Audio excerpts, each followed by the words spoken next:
This is DJ FobFresh from SegaShiro.com, your Sega resource, and this is a video review of Tembo the Badass Elephant. Published by Sega and developed by Game Freak, a developer you might know for the Pokemon series, and if you go way back on the Genesis, they developed Pulseman. So this isn't the first time they've worked with Sega. More recently, however, they have worked on Harmonite for the 3DS and Drill Dozer for the Nintendo DS. Tembo is an elephant with lots of characteristics. He can pinball around a level, he can stampede, spray water, and even float like Yoshi. The footage that you're seeing capped here for this video review is from the Xbox One. In terms of controls, the controls are very tight. Tembo can stop on a dime. However, I did find that I need to switch from the analog stick over to the D-pad.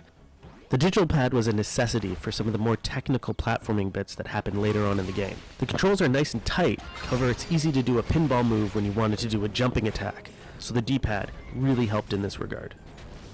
In terms of graphics, Tembo the Badass Elephant has a fantastic cartoon vibe. To be honest, when I originally saw screenshots of this game, I wasn't too impressed. It kind of looked like Regular Show or Bob's Burgers, but not in a way that made me want to play the game. However, seeing it in motion is something entirely different. There's tons of effects, lots of damage, the parallax is fantastic, and on top of that, it does some great scaling techniques. In fact, playing this reminded me a lot of playing Neo Geo games. In terms of graphical issues, there was some minor slowdown, but for general, the frame rate held very steady. Other than that, there were a few minor hit-to-collision errors that I found over my 15 hours of playing the game, but again, those were relatively minor. In terms of gameplay, Tembo seems to borrow from some of the best. There's a little bit of Yoshi in there, there's definitely some Sonic with the pinball physics and the stampeding. On top of that, there's a nice feel of Donkey Kong Country with barrel blasting and jumping into and out of the background. On top of that, you have this water mechanic, which kinda gives it, well, a Mario Sunshine feel, except in a 2D platformer. Now, despite all those influences, Tembo does have its own individual charm. One of the strange things about the gameplay, though, is that it is set up with checkpoints and gates. So in each level, you are actually given a reason to explore and slow down, because you need to kill so many enemies to actually open the next level. Some might find this gameplay frustrating. I found that it sort of made you take each level a little more cautiously. Time isn't so much of a factor in this game as it might be in Sonic, so you're allowed to take your time. As a Sega game, there is some fan service for Sonic fans. Some of the levels are reminiscent of Green Hill Zone. This one reminded me of Casino Zone.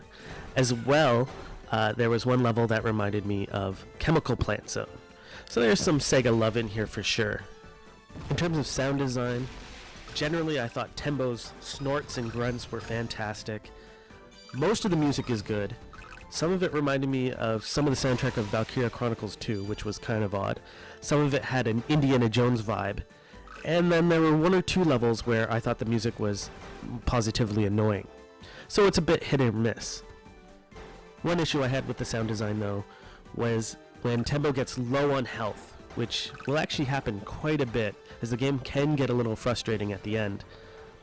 There's a insistent buzzing noise that happens to let you know that he has one hit left. It was helpful, but I kinda wish they changed the tone of it just a little bit. In terms of story, there's not a whole lot here. Sort of brief montages that you're given to kind of get a greater understanding, but then there's nothing annoying about the story either. In fact, it's also just sort of cute and conveys meaning well without being overbearing or annoying. You know, Tembo doesn't talk in this. In terms of boss fights, there are a few and they're very pattern based. Generally, you get locked into a room when one of these fights happens, and generally they aren't too tough. However, there are a few that come a little bit later in the game that can get tough, and there's no health packs that you get sort of in the middle of the fight. So it's pretty much that you gotta learn that pattern and take it right from the top. I'm actually really happy that Sega took the time to support this game and bring it to market. It's something different, and that's always good. I had a lot of fun playing Tembo the Badass Elephant. I put 15 hours into the game, and there's leaderboard support.